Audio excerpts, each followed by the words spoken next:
I'm starting to learn Python because I thought it might be a useful thing. It is a useful thing. What's your use case? You got any ideas? Well, I think that's the best question of them all.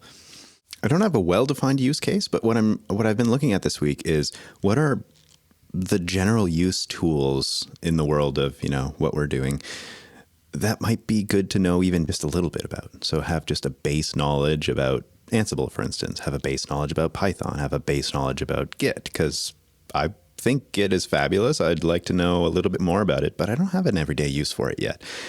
But how do you build in an everyday use for it if you don't even know what it's capable of? So it's more of like a dipping the toe in and seeing what it might be able to do for me.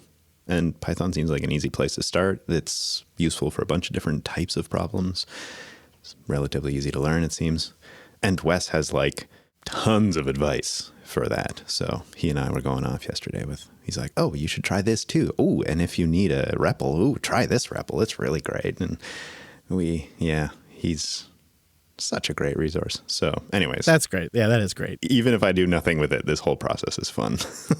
I encourage this. I think that is really great. I think just getting a base understanding of that kind of stuff is super beneficial, kind of get a better understanding of the language too. Yeah, and you never know when you're going to come across a use case for Python. Last night, I was reviewing different applications to extract information from the Starlink dish, and there's a huge Python library somebody's created that essentially handles all of the interfacing with the dish, and you just pass this thing a simple request, and that Python library does all of the complicated back-end communications to Dishy. And, there I am just randomly looking at tools to pull off stats. I'm, going down a Python rabbit hole. So it happens all the time. Well, and that's kind of what I've noticed is that a lot of these like do-it-yourself kind of micro hacks, maybe I'll call them, tend to be written in Python because it's just seems like it's relatively easy to get into. It's extensible, obviously, which you were just saying someone wrote a module for it. And it seems pretty ubiquitous depending on the types of problems you're solving, whether I guess it's used a lot in the gaming industry quite a bit and also in machine learning stuff. So everywhere, dude. Everywhere. Well, Ansible on the back end is Python. So I thought, well, geez, some of the best tools out there are using Python to do things. So maybe I can get a basic understanding of it just to, but I do, now that I'm talking about it with you, which is always helpful, I'm noticing a trend in these things I'm trying to learn, which is automation.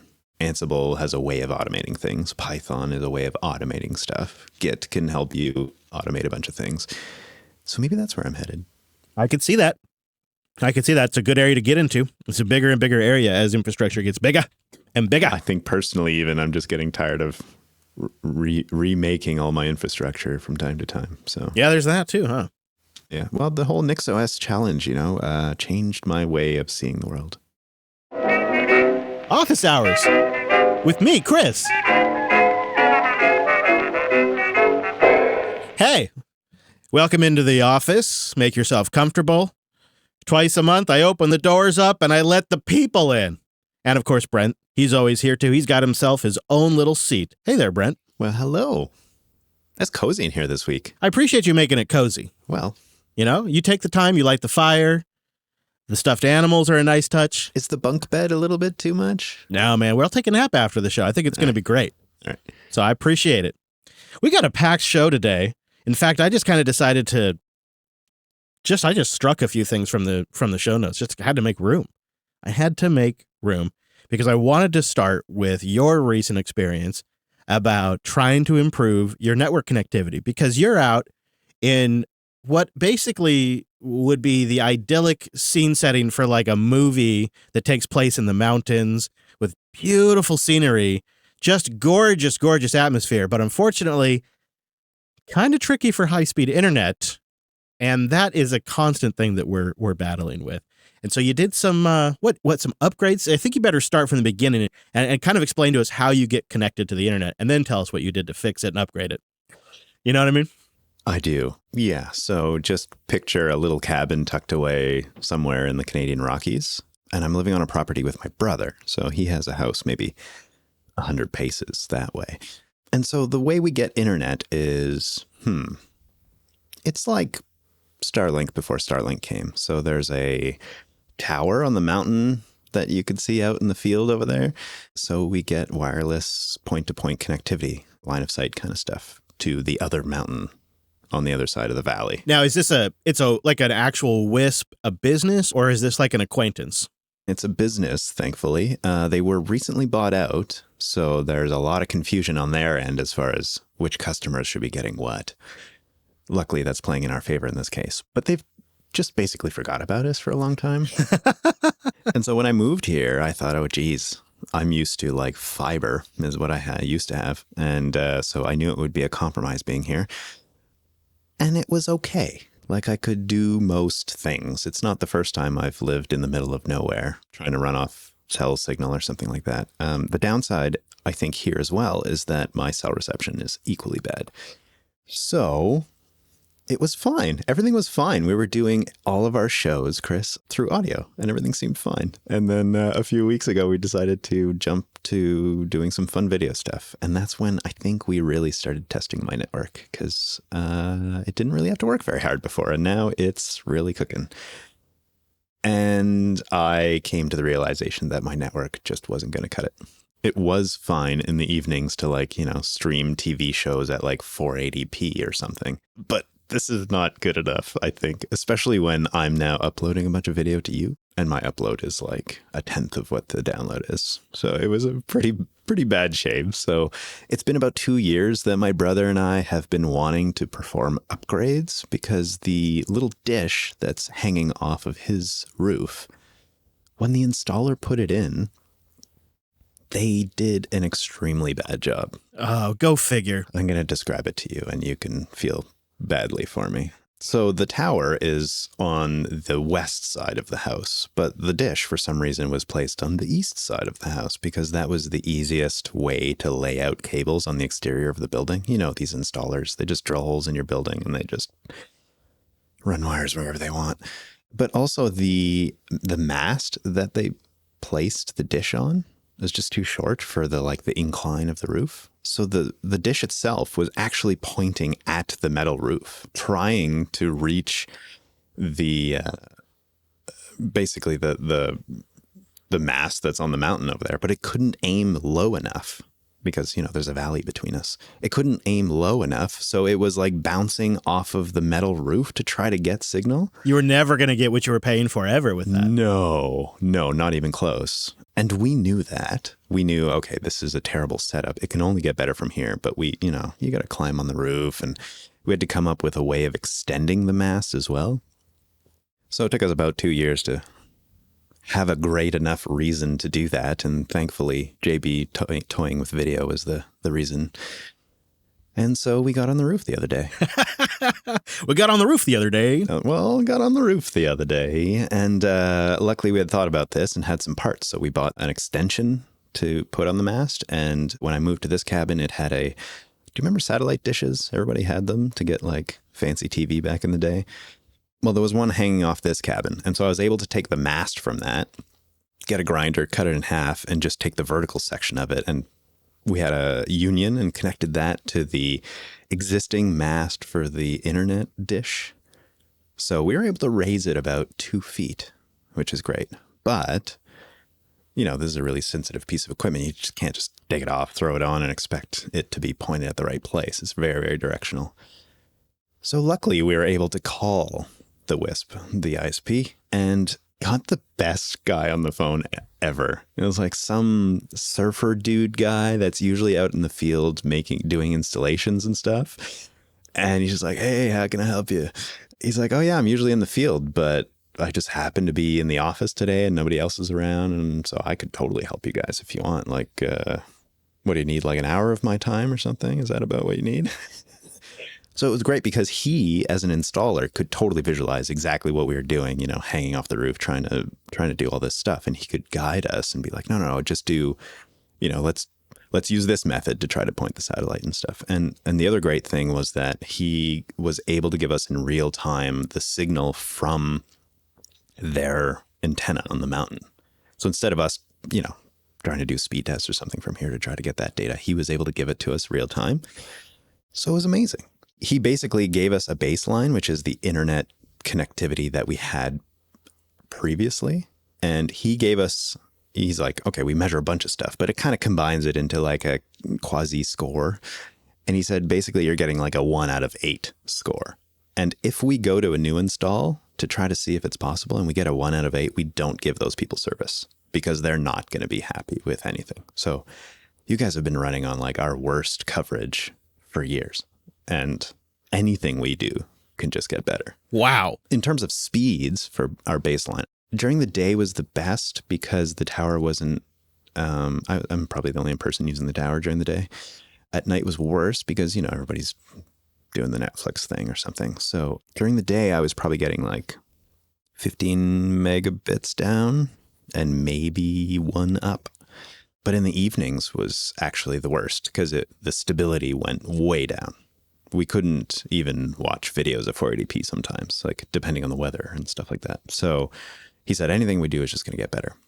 So luckily we, my brother and I, we got on the roof and extended this thing and called Surfer Dude back, and he helped us turn the dish and get it all optimized. And now we have an 8 out of 8 signal. Whoa. Which is fabulous. Well, we could see the tower over there, and that's how we knew it was pointed.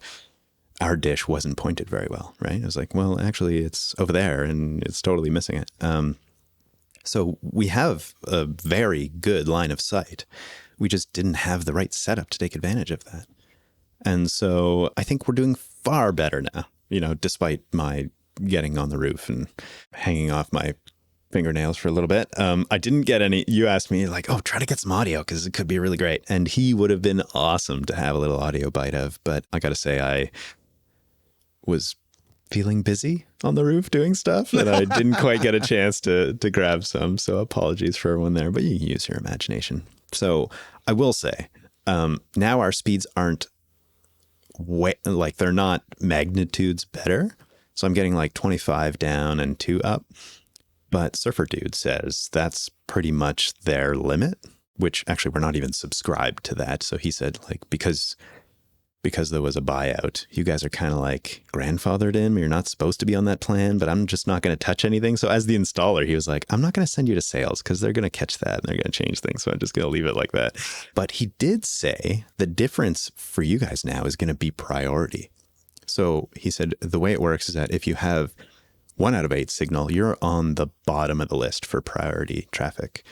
And he said, now you're one of the best signals on that tower. So you're going to get the best priority out of anybody connecting. And that's exactly what we've seen. Super stable at any time of the day. So I think it was totally worth it. Wow, that's interesting too, the way they prioritize it depending on your signal, because in some ways you'd think the people with the weakest signal would need the most help. But nice work. Those things, it's like a lot of work for an improvement, but not like a complete solution, right? And of course, the tricky thing too is you can do all of that work, make your connection really solid. Your connection to your WISP could be as ideal, but then there still can be issues on the LAN side or on a Wi-Fi side that have to be worked out, because any kind of remote constant communications, like I'm sure people that are doing work from home have experienced this. I know I did. Wi-Fi issues can really plague you even with a good internet connection. I was working at a cloud guru when the very beginnings of the work from home lockdowns started. It was super common for the first few months that you'd always have somebody who just joined the video meeting who had really bad Wi-Fi because they hadn't been doing Zoom calls from home on the regular like people who typically work from home who had their whole setups already figured out. All of a sudden you had all these folks that had done all that stuff from the office, now all of a sudden having to do it from home, and they just found out that even though this is something that happens over and over again, they were paying for like this great internet service, they had horrible Wi-Fi, and they kept dropping off the calls. Right. They're not even taking advantage of it.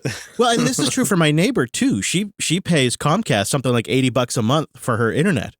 I was over there and her Wi-Fi, her router just crashed and rebooted.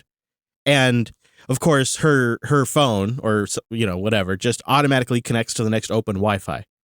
Well, that's her neighbor's Ring camera that's waiting to be upset, waiting to be set up. Yeah. So her router crashes.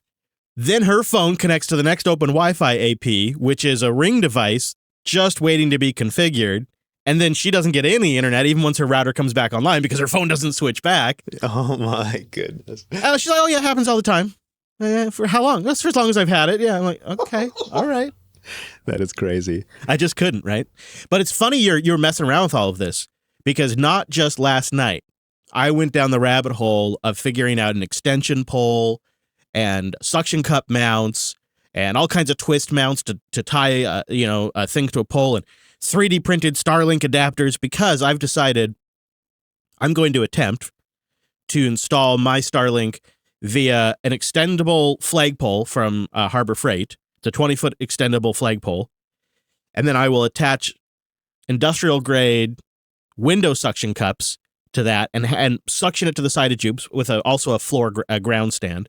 I'm going to put the Starlink up over Jupes' roof that way. I've thought about different ways. I don't have a ladder to mount the Starlink to, which is what most RVers do. But in the process of trying to figure out what my options were for people who don't have ladders, I ended up discovering this Starlink for RVers Facebook group, which I haven't done a Facebook group thing ever. Literally ever. Well, maybe not true. Maybe once ever. I mean, it's like I haven't logged into Facebook. So I had to go through this whole process of like recovering my Facebook account and identifying myself to Facebook and all of this just so I could get access to this resource. Oh, it was the worst, man. You're motivated. I was very motivated because I was really trying to put all this together so that way I could hopefully get it in time for Montana, because I'm leaving for Montana in a couple of weeks. And we've never really had internet where we've gone, which has been good and bad. It's good from turning it off for a couple of days, which I could still do just by not turning on the Starlink. But it's bad from like a running your business standpoint. So my thought is this will be the first year we go to Montana with Starlink, and I want to have a way to get it up above tree lines, because you really don't want to have anything blocking it or you're going to have dropped packets. Anything. These posts just have like a lot of good information, including all these crazy ways that different people are installing the Starlink on their mobile setups and then deploying them on the roofs of their rigs and whatnot. Tons of inspiring stuff. So I got back on Facebook for the first time in like 100 years, and it was arduous, but I too have been playing around with poles and getting up on roofs. I have more to do too. Well, you're going to have to update us on how yours goes once you get to Bozeman, because I would imagine it would be pretty great if it worked great. But I would also imagine, it's not tested and you can't really test it till you get there. So you might have to do some troubleshooting on site. Definitely one of those things. Well, so I wanted to talk about our PeerTube a little bit. You down for that? Oh, yeah. I can't wait to hear all the stuff you guys have been doing. I know a little bit about it, but give me the meat. We mentioned it on LUP. We've relaunched Jupiter.tube, and I'm coming at it with a whole new attack angle. So if you're not familiar, we launched this about a year and a half ago, and then I shut it down. And I listed a bunch of reasons why. And back then I was trying to use it for each individual show. I was going to have a channel for every show, which needed an account for every show, and there wasn't a way to automate it, and that was horrible. But now I've had a rethink, and I've decided just using it for live and special events, or maybe a special one-off video production we do. Hedging for the eventuality when I shut down all of my Google accounts, but also giving us a decentralized media distribution platform. And that's something I've been focusing on a lot this year. Decentralized community with Matrix, decentralized value with Boost, and decentralized media now with PeerTube. I think this is a big deal. Plus, I figure with more people working from home, we should probably try to have a product that addresses that crowd. Somebody who wants to watch from their desk, somebody also who's probably been listening for a while and maybe would like to switch to the behind-the-scenes feed. And this has really just been part of something that we've been working on since I'd say the beginning of the year. It's decentralization of everything that we can that makes sense. And so, and I like the fact there's no takedown bots. I like the fact that it's a free software stack. I like the idea that we have a place you always know you can go to catch an archived version of a live show if you'd like, that kind of stuff. But there's other motivations too. The Podcasting 2.0 community is working on baking in live streaming into apps, and PeerTube might be some of the plumbing that makes that possible. So I want to be there for that. I think when you add work from home, when you add the decentralized aspect of it, when you add the kind of strategic nature of hedging against Google and creating an outlet that people know to go to over the years, and then the long-term integration with the Podcasting 2.0 apps, that was pretty good motivating. That was enough. But then we got a really solid response from our community on helping us admin it and manage it. So I'm going to be creating a matrix PeerTube room for Jupiter Broadcasting, like a JB PeerTube room where we can kind of organize in there. And I'll put a link to that in the show notes for this episode. So for those of you who are interested in participating, I think, there's a lot of things we could talk about. Maybe opening this up to logins via some sort of OAuth or Mastodon login. We could talk about potentially limited community publishing of certain videos. I don't know about that. I don't know. There's a lot we could discuss. I'm willing to go there, but so we'll create a separate PeerTube matrix room, which we'll have linked in the show notes. I think we should also create a GitHub issues for our PeerTube instance. That way we can track a bunch of stuff there. I'll add that to my docket if you think it's a good idea. Totally. Thank you. That would be great. I was curious because JB has done video previously. So is that going to change the way we do things on the audio front by chance? No, not this time. So that's probably the biggest difference this time around is we're going to stick to audio first production. All our release episodes are going to be audio. We're all still doing multi-track recording, multi-track editing. We still have Drew cleaning us up, processing the audio, mastering and mixing it, publishing it. All of that still remains. These are going to be more like behind the scenes feeds with just a little bit extra because for the first 10 years of JB, I did a lot of live switching. That's just sort of a skill set I have. So I can, we can do live switching. We can show screens. We can do that kind of stuff without impacting the content of the audio show. That's a line that I learned a long time ago. You can mess up really easily. You can start referencing stuff. Oh, look at this, and that kind of stuff. But we learned our lesson. It's been, 2 years since the last PeerTube instance, JB PeerTube instance was up.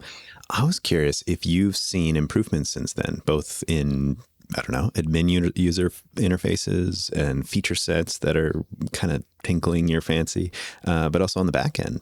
Are things a little easier or different or exciting in any way? Yeah, it was almost just about 2 years ago, and I think it was 2 versions of PeerTube ago. So some of the things that have been improved is the back-end tooling to import videos, import bulk sets of videos. That was a big issue of mine.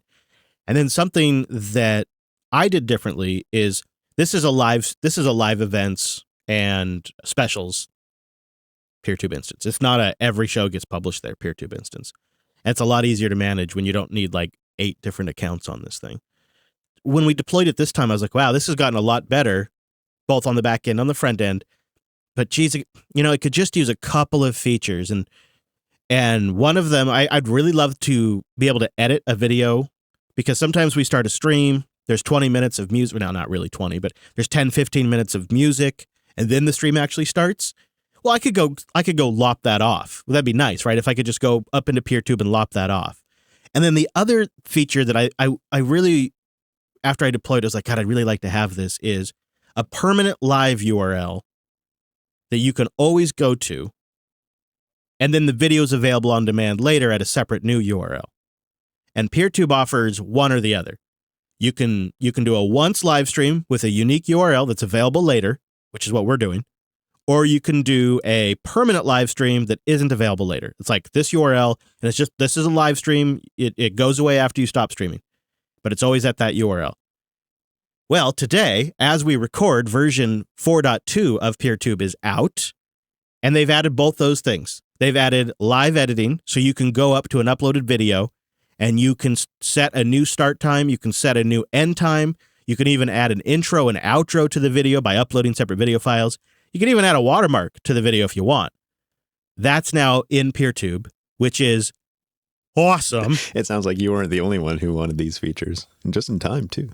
I updated today and I actually don't see it in here. So I'm going to be playing around with that because I guess I have to find the studio mode or something. But sometimes I want to get the stream up and going, and I'm just putzing around in here for like a half hour getting the studio ready. It's not really anything that anybody, it's like a lot to slog through when you go to a playback. So I'm going to start probably trimming some of that off. Then they've added some new stats, which will be interesting to see now that we're doing this. It will actually be interesting to get data on how much of the live stuff people watch. And they have fixed the replay permanent link thing. So now they're telling me I can have a permanent URL that never changes, and I can also carve out unique URLs for playback later. With this, Brent, they've really nailed everything I wanted in PeerTube. I think you'll have to come up with some new wishes and add it to their feature requests because there's got to be more that you want. Come on. I would love our community, especially those that are interested, to dig into our PeerTube. I really would. I'd love you to go over there and dig into it and figure out ways to extract the videos, figure out ways to build playlists.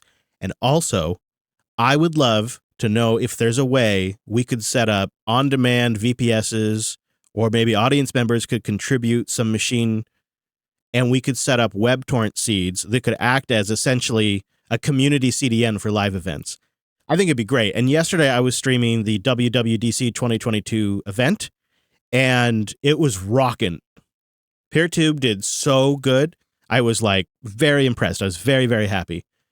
But we had one viewer in Israel, and he, I think, was the only viewer in Israel at the time. And as a result, he got some stuttering. And if we could spin up an instance in his area, or if he could have an instance going in his area that when our PeerTube instance goes live, he participates in the web torrent in that area, then we could create a community CDN, and I think that'd be really powerful. So I'd love to have our community dig into it, because PeerTube is an open platform, and there's a lot we can build on top of this. And if we start building some momentum around that, I'm willing to commit resources to it. So we'll get all that going in the Matrix room on the new JB PeerTube room that we'll set up. I think it should be pretty exciting. And I like where this is leading, man. You know, Green Bean boosted in. Boost! 7 days ago for 1,000 sats. I've never run PeerTube, but I'd actually be quite interested in helping y'all put it to use. Stuff like this is super interesting. I just haven't had a use case for myself. If that resonates with you, like if you've wanted to play with some of this stuff, you've got some skill sets, but you just don't like have a particular use case, maybe you can work with us on this. So check for a link in the show notes on that, and then stay tuned to Office Hours for future developments. We'll have the Cooking with Brent series up there soon, right, Brent? Well, it's a work in progress, but you might find it there. I will say, speaking of cooking, I know Wes was cooking quite a bit in talking about how he set up the PeerTube instance on the latest Linux Unplugged. I think that was 4.6.1. He dove into sort of how you guys use NixOS on the back end. And I thought that was a really great conversation. So if you're interested more in how that was built, I think that'd be a great place to go check it out. That is a good plug indeed. All right. So while we're talking about Podcasting 2.0, I have been trying out the various Podcasting 2.0 apps. I love me some Fountain FM, and I recently tried out Podverse, which I like because it has iOS, Android, and a great web client, really great web client. And it has the value boosting built right in. It has some neat features like cross-app comments, and it has that live stream support I was talking about. So I reached out to one of the co-founders. His name is Mitch, and I invited him on into the office. So, Mitch, you and I just sat down. We started chatting, and I asked you if you were the creator of Podverse. I've been checking out the Podverse podcast app recently. One of the things I love about it, that's why I tried it out, besides the fact that it's a Podcasting 2.0 app, is because Podverse has a web client, which is fantastic, an Android client, and an iOS client, all the platforms, and they all sync up, and that got my attention. And so I started asking you, are you the creator, the founder, the CEO? And you said, I'm a co-founder. And this has taken a ton more hours than we ever expected. So let's start there, because I thought I read somewhere that Podverse kind of started as like a clips tool, right? It was going to be for making podcast clips, not a full podcast app. Yeah, correct. So it's myself, Creon, and Gary. Creon is another developer with Podverse, and Gary does graphic design. And it originally was just supposed to be like a quick little project to get me started learning how to program. This was like 8 years ago. I was a big fan of podcasts and wanted a way to share it with people. It was like a very isolated thing. It was something that was a big part of my life, but I didn't have an easy way to introduce other people to it. And 8 years ago, there were not many options for sharing clips. So went down this journey of learning how to write code and create apps, and so it's turned into something much bigger than that. Now it's not just a clip sharing app. We try to do every feature we could possibly want. That's one of the things, though. For a good clip sharing app, it needs to be my primary podcast app. I don't want to be bouncing in and out of the app. So it ended up kind of just naturally becoming something much bigger than that. I hadn't thought of that. Of course, that would sort of be a natural evolution of it. It makes total sense. And then I suppose the Podcasting 2.0 stuff kind of came around just at the right time for an app at this size and this stage. Tell me a little bit about that. Yeah, so that started about a year and a half ago. I think it was like September 2000. Boy, I don't even remember years anymore. The before times. Yeah, the before times. It's all a blur with all the COVID stuff. I was just actually looking in the community to try to branch out and find some open source collaborations. And I sent an email to James Cridland of Pod News, and he sent me an email back saying, "Hey, there's this new thing called Podcasting 2.0. Here's a sneak peek." He sent me the first episode before it was released. And I listened to it, was like, oh man, this is exactly what we're looking for, because we're an open source app, but we're like principles first in that respect. And we just want what is best for podcasting. Podcasting 2.0, it's two things in particular. It is the world's largest podcast database. It's managed by Dave Jones and Adam Curry. Adam Curry, also known as the Podfather, one of the original creators of podcasting. And it's also extending the RSS spec, which all podcasts use, so that new features are possible in podcast apps. And this is really exciting if you are familiar with the podcast industry, because RSS has not evolved much at all, like 10, 15 years. And now that this group has come along and there's apps like ourselves and RSS hosts participating in this, we're finally getting some consensus and people agreeing on what features we can add and how we can add it to RSS feeds. For almost 20 years, people struggled to get agreement, to get enough consensus to actually adopt these new practices. And it seems like it just sort of was a great timing of things, where the application development process was at, where the Podcasting 2.0 community was at. And correct me if I'm wrong, but really, before the Podcasting 2.0 spec, you had maybe Apple would create some random tags for their own internal use, and then you'd have app developers just kind of begin baking in support for those tags that Apple had just added. There wasn't any standards that had been announced or discussed or debated. It just, where Apple led, people had to follow. Yeah, it was pretty much Apple and set all the norms, and the industry just followed from there. Before Podcast Index came along, we had 50,000 podcasts in our database. Now we have over 5 million in our database. They do so much heavy lifting for us. We do a continuous syncing operation with their database. And that work of just parsing 5 million podcasts, that's a full-time job for multiple people in itself. And we get to leverage that for free because it's an open platform. Do you take advantage of PodPing to update the clients of new releases? Or are you doing it through traditional RSS fetching? How's that work? So we sync with Podcast Index through API endpoints. We don't use PodPing directly, except for with the new live stream feature, where we do listen to PodPing directly. There may come a day where we are listening for all of our updates just from PodPing, but for now, if we listen to the Podcast Index API, we get more than just PodPing updates. A lot of feeds still are not on PodPing yet, so we get all of the updates that Podcast Index discovers. But yeah, like I said, we do listen for live stream updates through PodPing, and it is a tremendous innovation because it allows you to send all kinds of real-time notifications to podcast apps. Yeah, I'm looking forward to seeing just more and more apps adopt that over time. I'm sure there'll be things to work out. But so I've kind of been, sampling different Podcasting 2.0 apps recently. And it's made me appreciate just how frickin' hard it is to actually build a podcast app. And I think a lot of people, when they look at a podcast app, they think, how hard could it be? It's RSS feeds. It goes and gets the files from the RSS feed, and then it plays it using a built-in API. Like, how hard is that? But what I've discovered, chatting with Oscar from Fountain and just kind of using these different apps, is that this is actually a really hard problem to solve. And I'm curious, what are some of the biggest challenges that you guys run into? Is it like user expectation stuff? Is it like code stuff? What are the big challenges on creating Podverse maybe you didn't expect? Biggest challenges are typically just because the content is all hosted by the podcasters themselves. And if you were to go through a platform, let's say like YouTube, which is totally centralized, they control how everything goes into it and how everything goes out of it. It's much easier to know what to expect as a programmer and how to code for those situations.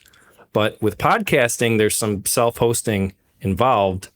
And so there's different file types that might not work, handling all the different conditions that you end up running into over 5 million podcast feeds in the world. Another problem for us is dynamic ads, because we are a clip sharing, like that's one of our primary features is clip sharing, and dynamic ads will screw up the timestamps in.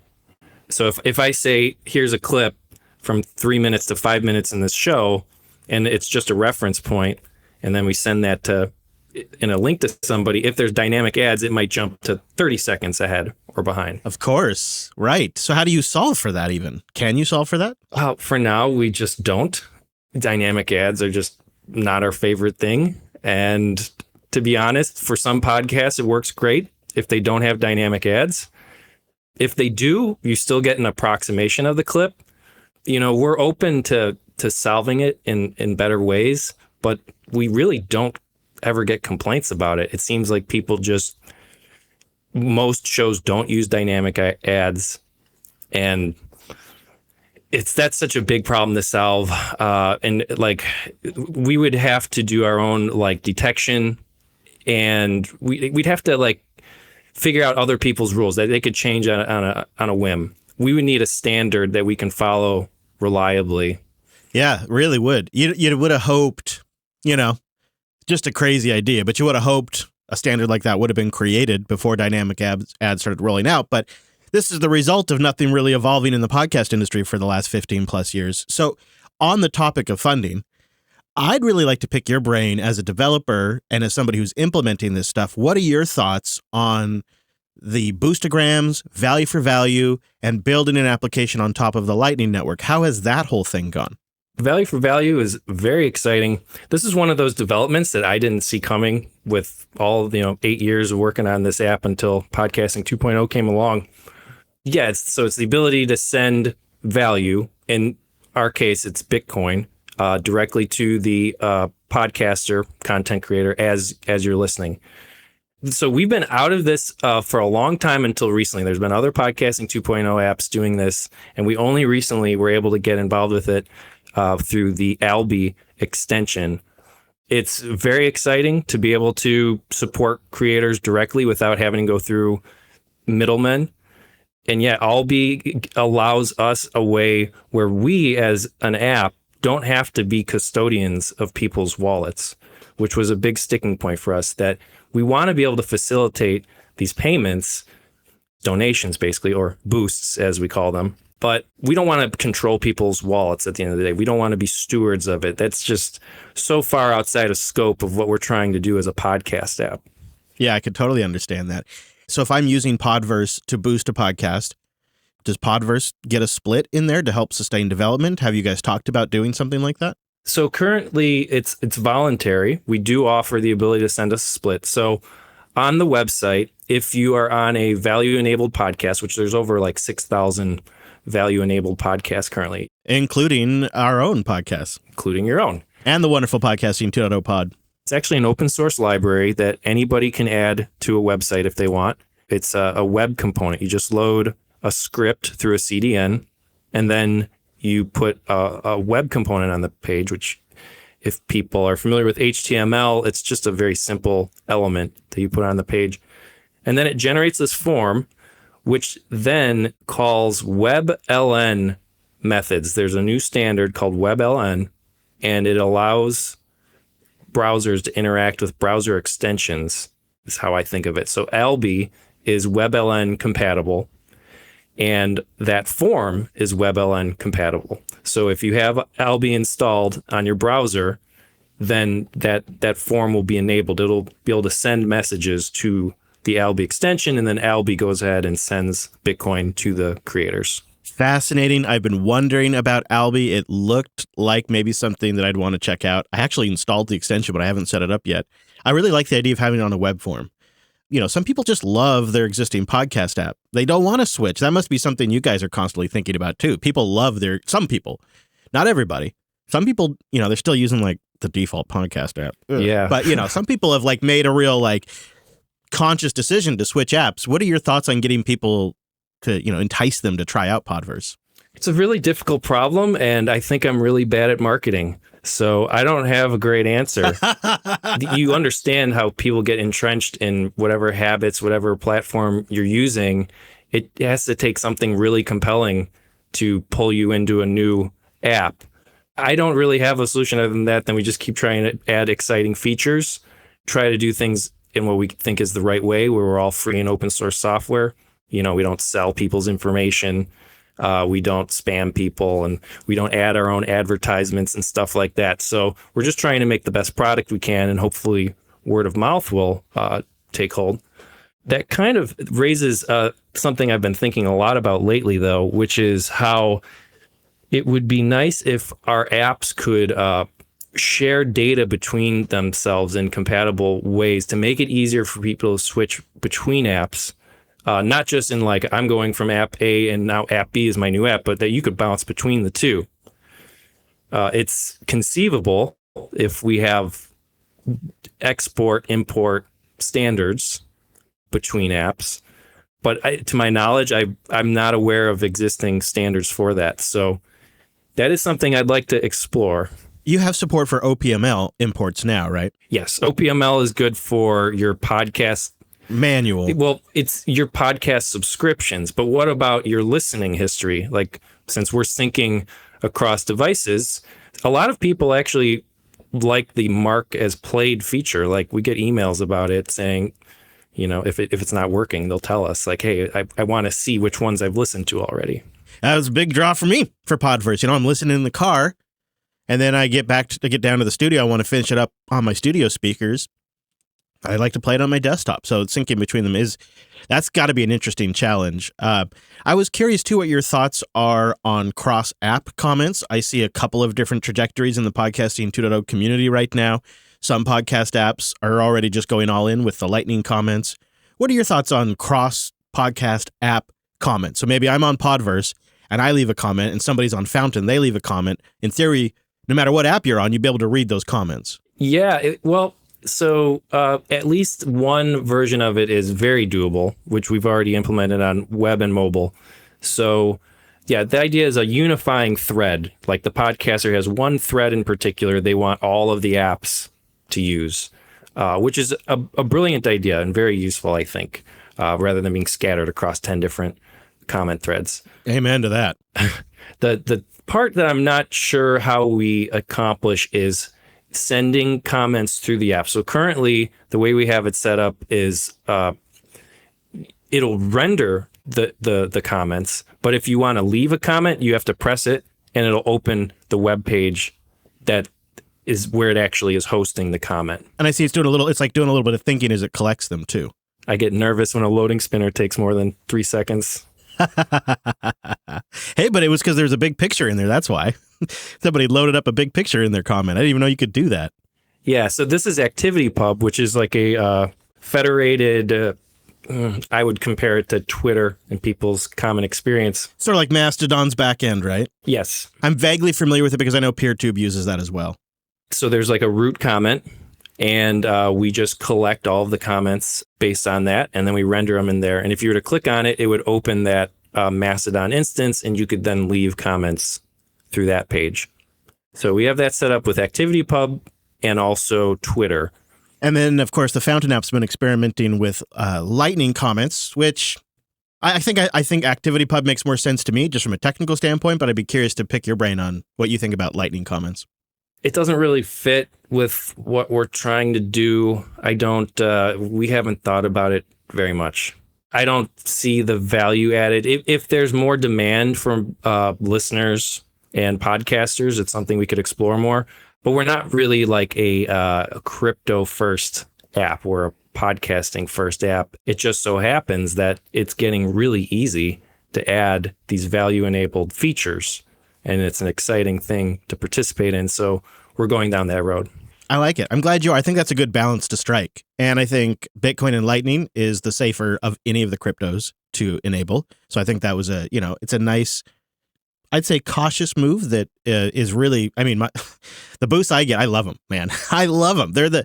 I've been doing this for 15 years and I've never had an interaction with the audience like I get with the boost. And then the other thing that's really neat, and you may have noticed this as well, is I noticed a bit of a community growing in podcasting today. I'll hear some of the same folks boost other shows, and then, and I kind of get to know people through them boosting other shows and stuff. It's been really, really neat. What I love about what you guys are doing is, you touched on it a couple times, it's free software. Could we just expand on that just a little bit to kind of wrap us up? Why free software? What's the licensing? And are you ever going to make money at doing this if it's all free software? Yeah, well, hopefully. Partly I just love open source software, and it like motivated me to learn software. It's hard to maybe explain, but just ever since I was a kid growing up in the 90s, I just thought it was amazing that you could create something for free and give it away all across the world instantly. It's just like one of the coolest concepts. I get it. Yeah, obviously you do. Linux Unplugged, you get it. Also, it's just, we're trying to make software we really want to use, and something that gets in the way of what we want to use is advertisements and tracking. And the perfect app in my mind wouldn't be closed software, because what are we trying to accomplish with that? Just make money, I assume. So open source, it allows us to be transparent. People know exactly how our code works if they want to inspect it. So we have nothing to hide. And also people can make it better. If people don't like how we're managing our platform, if we make some sort of decision to remove content, for example, and people are unhappy with it, they have access to all the tools we have to start their own instance with it. I think it fits with the spirit of podcasting too. Podcasting is a mostly open platform in itself. So yeah, that's the primary. I love open source software.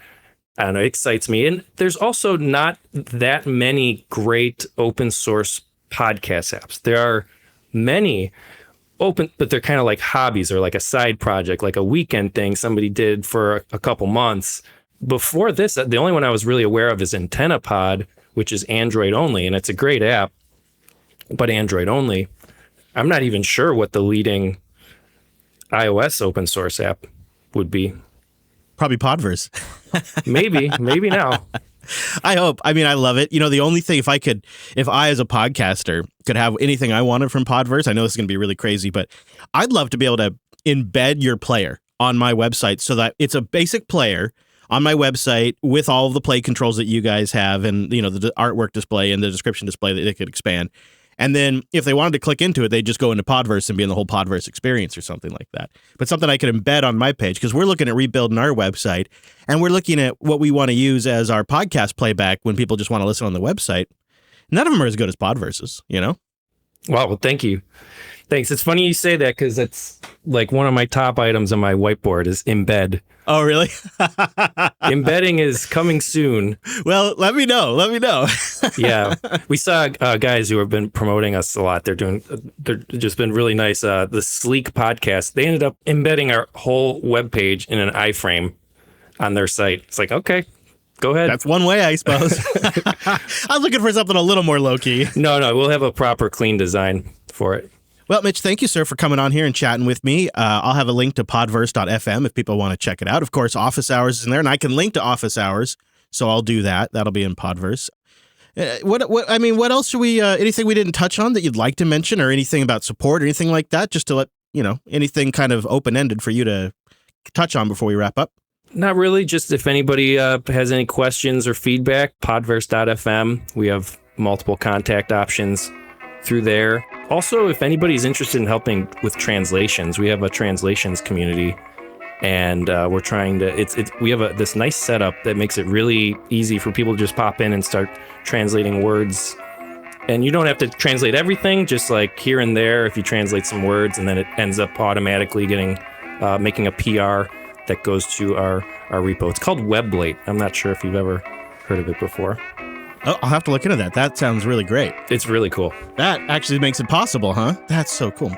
Also, I should mention Podverse is probably in your local app store. Go find it there. App Store, Android, and F-Droid. Hey, F-Droid, good man. I love to see that. Very good. All right, well, keep up the good work. All right, thanks, man.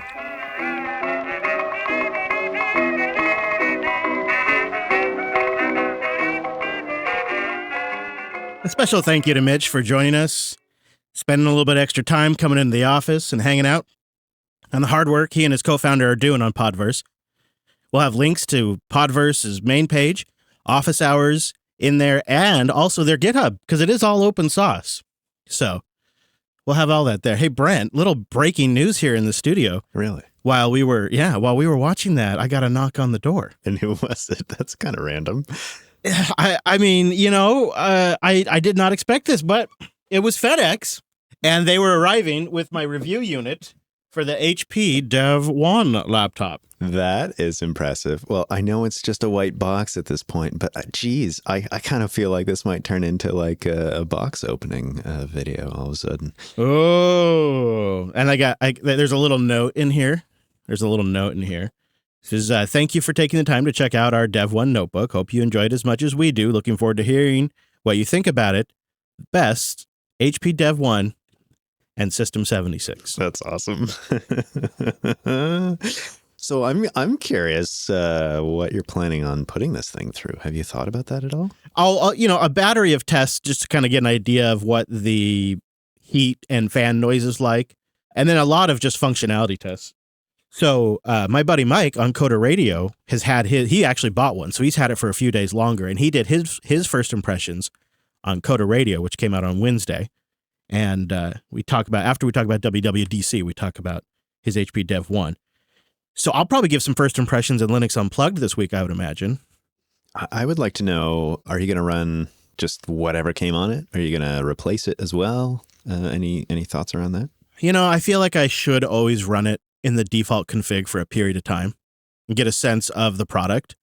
And so a lot of times, if it's something like this, because this is unique, right? This is Pop! OS on the Dev 1. This is Pop! OS on an HP hardware. Mm-hmm. This is a little different. So I feel like in that case, I am probably going to try to optimize the bulk of my review for Pop! OS, but I imagine in the last couple of days, I'll probably throw Fedora on there, maybe NixOS on there, that kind of stuff, because it's all AMD in here, right? And my question is how much simpler does that make just trying out different distros? Because I suspect it makes it much simpler. Okay. Well, I'll look forward to your review. Also, the pricing, it's about $1,000.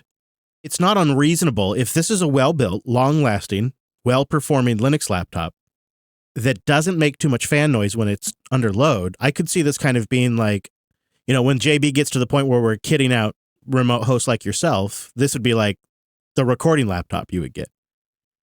Because this would be so much better for you because it's, so much newer, and it's got GPU acceleration that would take care of things like the visualizing the audio bars that are probably being rendered by CPU right now, and that kind of stuff. So I'm going to try it out. I'll let you know. It literally just came along with this in here. That wasn't in the show notes. I was kind of confused. No, I'm just throwing it at you because I had a little knock. I got a message from Mike from Coda Radio that his review unit just showed up. So I thought, oh man, I'll go check to see if everybody's getting theirs. So I'm sure everybody who's getting one just got theirs. And also in the box came with the System 76 launch keyboard and this HP 935 Creator wireless mouse that they seem to be really jazzed about. So that came in the box as well. Decking the reviewers out, I suppose. I think it's just one standard config for this. Like when you buy it, if you go to buy it, it's just one config. There's no customizing. But then I guess the RAM is removable, supposedly. That might be something. I don't recognize those screw types, though. Oh, that's never good. I don't know how upgradable. You have to call your machinist friend to come design some screwdrivers for you. Yeah. Is that you? It could be. Yes, it could be. Is that Alex? Who's my machinist friend? Anyone local? We need someone. I need to know this guy. This is important. Well, that's very exciting. Let's do a few boosts there, Mr. Brent. Yeah, we got some great boosts. I recognize some names. They're starting to get very familiar here. Marcel wrote in 7 days ago with 3030 sats, which I feel like there's a bunch of subliminal messages in those. 3030, huh? I see some down the line with equally obscure numbers, but who knows? Boy, this one, I usually have a guess. This one has me stumped. Marcel will have to reveal because I have no guess. Yes, please let us know. So Marcel writes, I know you all know this, but injected ads into podcasts are the worst. They're jarring and 90% of the time something I would never, ever be interested in. I've stopped listening to podcasts because of it. I know podcasters need to eat, which is why I boost and support Jupiter.party. I also support lame podcasting 1.0 shows on Patreon. I like how the JB ads are recorded by you and how they're different every time. I signed up for Linode for that exact reason. Thanks for not doing injected ads. Yeah, I've always felt like that's part of the value of our reads is that we do them and we get like hands-on with the product. I can't say I would never, ever, ever consider dynamic ads because I heard from the Podcasting 2.0 pod that I think it was Podbean has supposedly created this system that transcribes the podcast. Then it uses some magic AI to figure out a natural beat to put a cut. And then when it puts a cut in there, it underplays a little bit of a jingle as the host was finishing their sentence, a little bit of a jingle into the ad start, then the ad plays, and then a little bit of a jingle back, and it resumes where the podcaster was continuing to speak with the music fading out. And then on top of that, supposedly, it'll even auto update the chapters and split them into part 1 and part 2 so it doesn't mess with the chapter markers and stuff like that. I don't like it. I'll just be honest with you. The value, I think, is in the back catalog, perhaps for some podcasters. So imagine a little behind the scenes here, Marcel. It's like we do these shows, and some of these shows continued to get downloaded for a decade almost. If somebody were to go listen to an old episode of Linux Action Show, they'd hear an ad for GoDaddy in there, right? Now, would it make sense to slice that out and instead put a current sponsor in there? If it was a difference between the podcaster, making or breaking it, maybe. I don't know, but I think it has to be done right. Maybe the folks at Podbean are starting to figure it out. The tech's still new and people just rushed to it because it was, in my opinion, an easy way to make money on your back catalog. So True Grits boosted in 7 days ago with 3409 stats, which I think that's a Tesla thing. I don't get the reference, but someone will fill us in.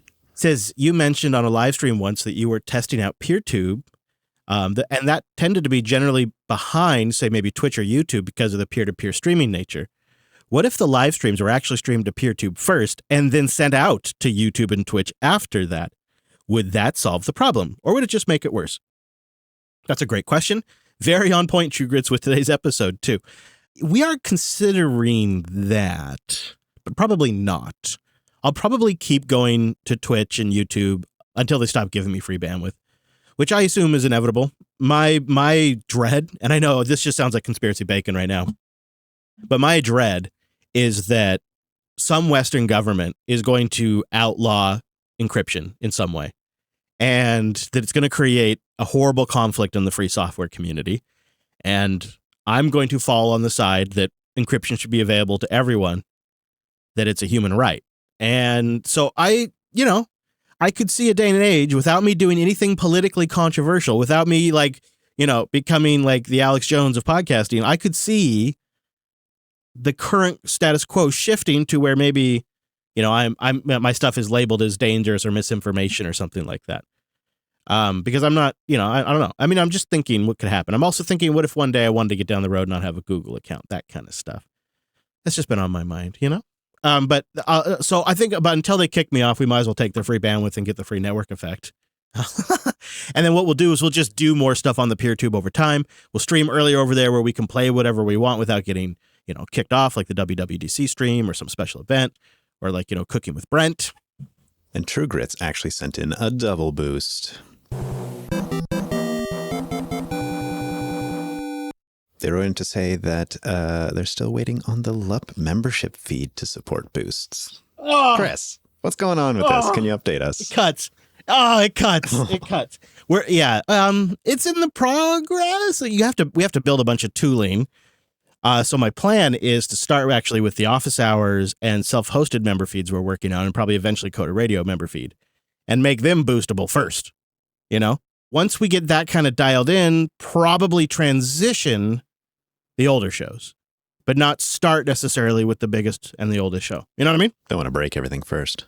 I feel like office hours is the place where we get to play, and often things might not work, but often it might lead to some great things. Thanks for the double boost, True Grits. Nev boosted in 7 days ago, 500 sats. I think the best part of the live feeds are the conversations you and the community have. For example, when the Libidwadia changes dropped and we're all complaining about GNOME, a GNOME contributor came in one day and there was quite the long debate, about an hour long, between Neil and him.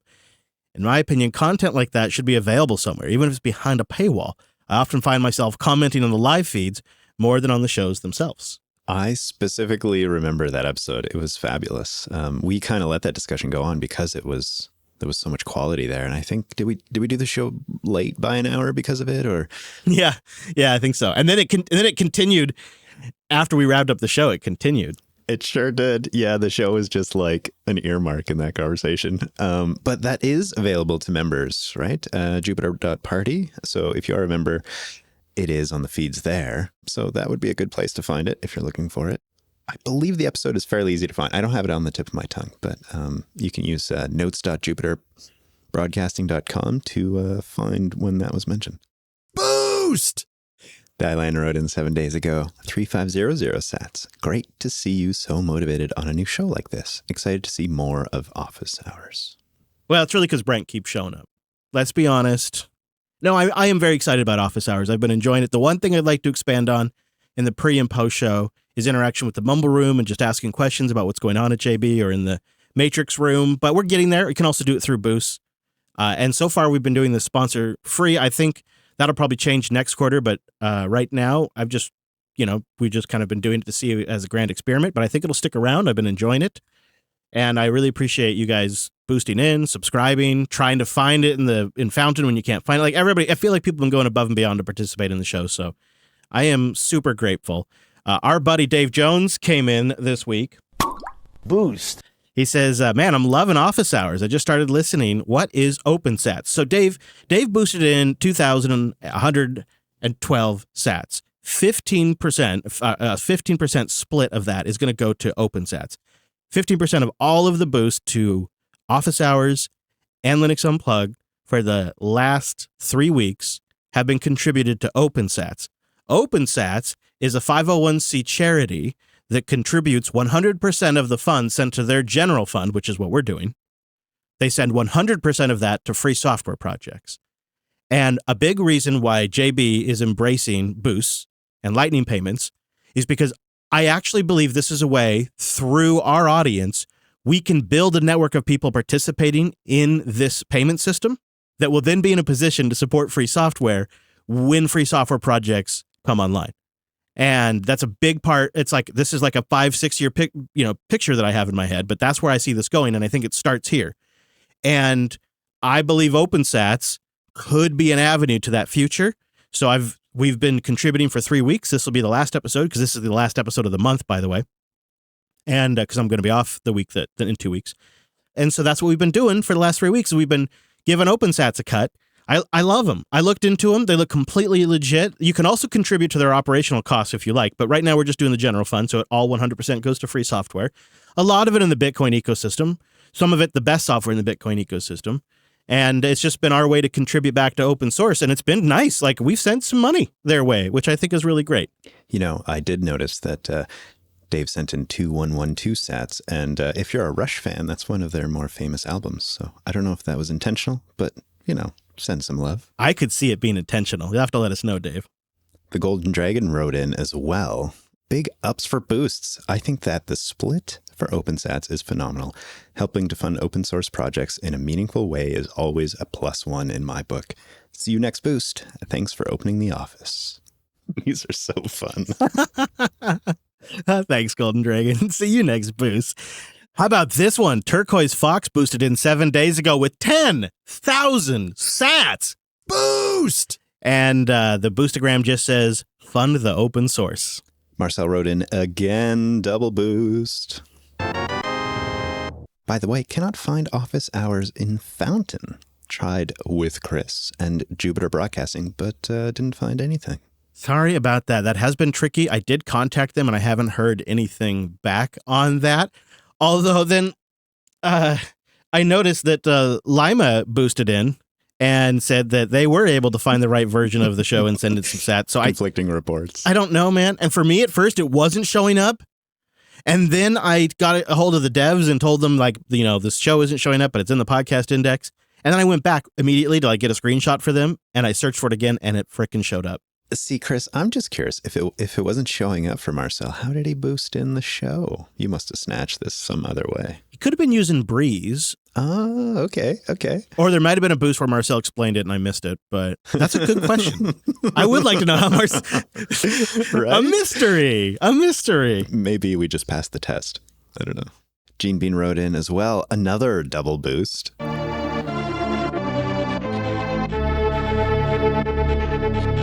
As a podcaster, at what level of sats per minute does the streaming of sats while people are listening become financially beneficial versus just a nice gesture?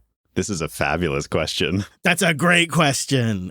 So to be clear, right now, I don't really see it as a replacement. I see it as an addition because messaging into the show is a tricky thing and airtime is a very valuable thing. And so this has always been a balance that we've really tried to strike here on the show. And so this has been the first time when there has been a medium where somebody could send us a message from the podcast app while they're listening, and I would receive it in a web app that gives me a feed of people's comments. And here's the best part. I can't reply. There are times I would love to. I've even thought about trying to figure out how to sometimes, but the best part is that I cannot reply. I probably spend 20% of my working time, maybe even more than that really, managing, interacting with the community. It is a massive chunk of my job. And so to be able to have something that comes in that I can process as a JSON feed, that I can export as a CSV file, or that I can read in a web interface, and it's tagged with episodes, game changer for production, game changer for how I receive feedback. And I love how fresh it is because it's coming right from the podcast app. So I see this as a way to take something that has been sort of out of balance from the beginning of podcasting to balancing it now. And I don't see it really replacing like memberships or sponsors forever, but I do wonder, if there was like some massive economic downturn and sponsorships pulled back, or people got really sick with memberships and everybody just got membership fatigue. So we had less Jupiter Party members. I could see that maybe over time people transition to small amounts via streaming sats, but spread across thousands of listeners. Maybe it would add up. But I've never really done the math because I don't really see it getting there for quite a while. We're so early on this, right? There's really still so much infrastructure to be built. We don't even have yet a way to do this from like the website. That's all that would have to be figured out. I'd like a way for people to be able to boost from the Matrix chat room using a bot, all that kind of stuff. It's getting here. It's close. We're just not there yet. So I don't see it replacing anything yet. I love the idea. I suppose if I had any fantasy about the future, it would be me living in my RV somewhere beautiful, off-grid with my internet-connected dish somehow, my space dish. I'm living off of boosts because I would just live minimal, quietly, just somewhere peaceful where nobody was around, just me and my podcast, and I get on and talk to my internet buddies. That'd be fine by me. And every now and then I come into town, I do that for spurts of time now. I think it's a great question to keep in mind, in the future of this development. In a year from now, we should ask ourselves the exact same question. That's a good one to ponder. That is a good one. We also got a thank you boost in from Dylan. He sent 500 sats into Office Hour 3. That's actually a double. Yeah, he was just sending a boost into Office Hours 3. Welcome me into the Suspenders Club. I am rocking suspenders. It's funny as a man. There's not a lot of things people will comment on your appearance about, but like if you change your hair or you shave your face or now I've discovered if you put suspenders on, it now becomes a topic of conversation that is socially acceptable apparently for anyone to talk about. I, on the other hand, am very uncomfortable about anyone commenting on my appearance at all, right? Like I always find it very awkward. Like I find like I leaned into the hair thing, obviously. That I just gave into because let's be honest, come on. But like the suspender stuff and the beard stuff, I always find it very weird. It's very uncomfortable. A little bit of news before we wrap up. Brent, check this out. You're familiar with Umbral? Oh yeah, you made me play with it a whole bunch of times. It's one of my new loves of 2022. It is a personal server OS for self-hosting, with a brilliant app store, tons of some of the best free software out there. Plus, it integrates nicely in with Tor, so you can have things that are technically accessible remotely, but without opening a port on your firewall. And it's how we do our Bitcoin Lightning node. So when people send in sats, it's landing on an Umbral node that's physically here in the studio. One bit of feedback that Umbral got, and I got it too, is, hey, I love that, I can run my own Bitwarden, or I can run my own Mumble server, or I can run all of this stuff, but I don't really want to run a Bitcoin node. I don't want to allocate 500 gigs of disk space. And now with Umbral 0.5, which came out today as we are recording, they have extracted the Lightning node and Bitcoin node as their own components that are an app that you can install. So you can now install Umbral just as an app platform to run things nicely inside Docker. And then if you want it to be a Bitcoin node, you just install that app. And along with that, they've completely redone the UI. So they got a whole new look. And they've now introduced the ability for apps to be independently updated without having to do a whole OS update like they had in the past. Before, you'd have to update the entire image. Now they've broken that out. They've also got some credential management stuff built in here now. Very excited about this update, Brent. I feel like, again, if you've got a Raspberry Pi sitting around or something equivalent, this is fantastic. You could go get this going up in seconds, but I feel like they took it to the next level with this release, because not only did they uncouple the Bitcoin and Lightning node stuff, which is, I think, something you should install, even if you don't use Lightning much. It's nice to just help decentralize the network. I love that kind of stuff, but I think it's smart that they detached that. And then the other thing they've done that's really smart is they've now got an official one-liner that you can copy and paste. You got to make that determination if it's safe or not for yourself, but a one-liner that you can copy and paste now, and you can get Umbral up and running on any Debian or Ubuntu-based system. So it doesn't even have to be a Raspberry Pi anymore. You don't have to go do any weird scripts like I did. They've now got an official, simple one-line install to take any Ubuntu or Debian-based system and make it run as an Umbral box. And then once you've done that, you get their platform for installing applications, managing them, and it is great. It is really great. I know you could just run stuff in Docker because you're a big shot out there, but this is so great.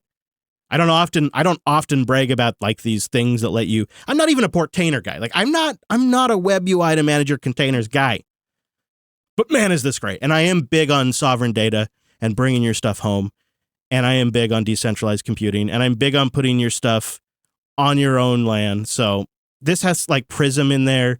It has Pi-hole. It has Node-RED. It has Nextcloud, Home Assistant, Uptime Kuma. So many great apps, plus a bunch of stuff for the Bitcoin ecosystem and the Lightning ecosystem.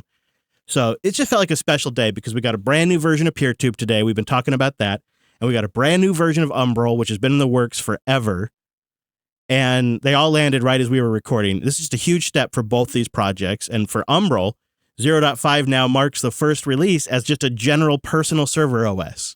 I feel like they're doing a good job of listening to their audience. We've mentioned a few times, this is the second time in this show some project listens to some of your hopes for where the project can go. But it does also seem like a little bit of a shift of direction for them, which I'm curious on your opinion of that. They kind of came in as the Bitcoin, making your Bitcoin node easy to get up and running, especially on a Raspberry Pi. And now it seems like they're, maybe I'll call it maturing or refocusing slightly to being sort of a, run your great community Docker containers here. Oh, by the way, we also do Bitcoin and Lightning nodes. So I wonder what you think of that. That'd be a good interview question.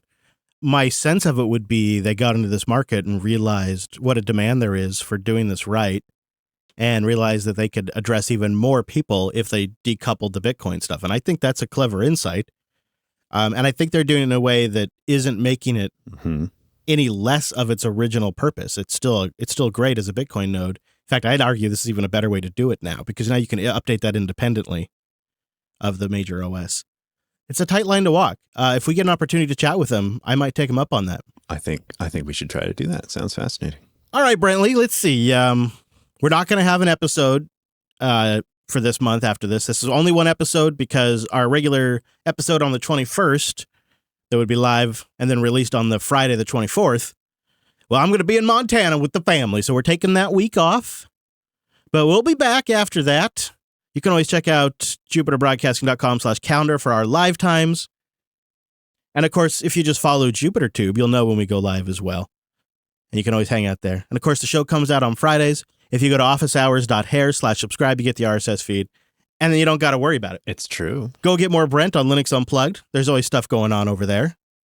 We always appreciate that. It's very true. So true, Brent. How true is it, Chris? It's so true. Time to close the door. Clear out, everybody. Office hours are over. Go on. Get out of here.